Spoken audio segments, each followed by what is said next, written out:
Alrighty guys, this here is my River Country Products hammock tarp. Not hammock camping today, but this is the tarp that came with my hammock. That's a story for another day. What this is it's an 8x9 tarp. It's 12 foot on the diagonal. It works out great for hammock camping. And it also makes a nice tarp to go camping with, because I have been using camouflage tarps from Harbor Freight. Nothing wrong with them. They're very affordable, but they're big and bulky. This is really nice if I'm not hammock camping. No sense in leaving this at the house. 8x9, like I said. And as you can see, I set it up with some poles. So the tarp comes with 6 stakes, 6 guidelines with a tensioner on each line. You have a bag for your stakes and guidelines, and then it all fits into this bag, which happens to be the exact same bag that the 1A tent comes in. So you get your 8x9 tarp, 6 guidelines and 6 stakes, a bag for the stakes and guidelines, and a bag to put everything in. Pretty good deal for $19.95.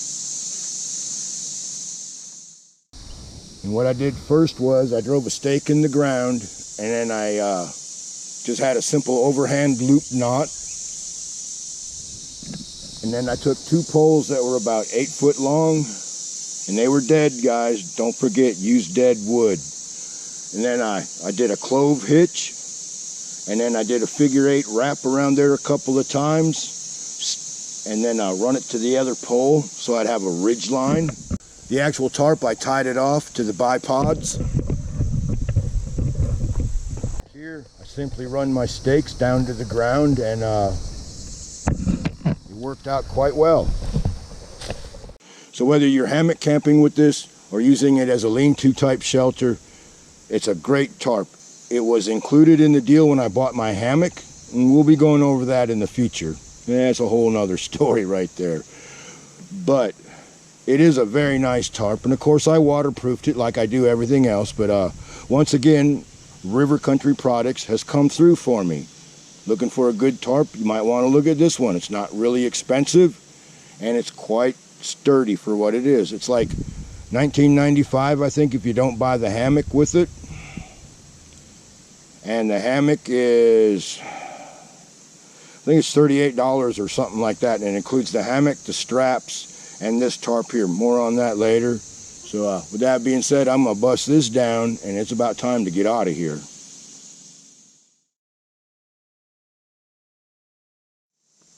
Alright guys, so I'm about broke down. The only thing left to do is make sure my fire's out. This was my bench last night. Somebody had cut this log and had it laying out here.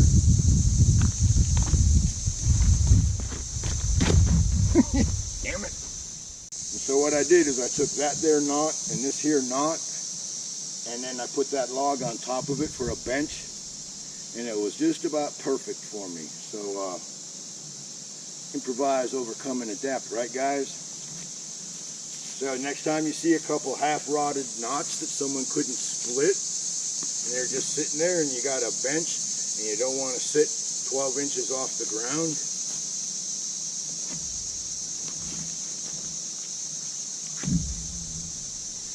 ta-da! Alrighty guys, most of the morning now I've been spreading these ashes around, letting them burn out. And let me give it a taste test.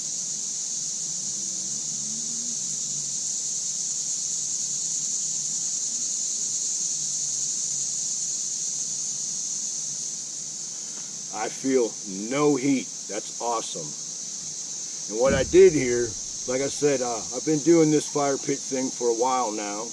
What I'll do is I'll see which way the wind's blowing, and then I'll have my open end pointing towards the predominant wind, have the back end open. I just scrape back the dirt a little bit where the fire goes, and then the rest of the dirt I scrape up from the surrounding area, and I make 2 banks. And so that works like a wind tunnel. Seems to be working pretty good. That way the smoke don't go willy-nilly everywhere. Thought I'd share that with you. So I'm going to cover this up, jump on the bike, and get out of here.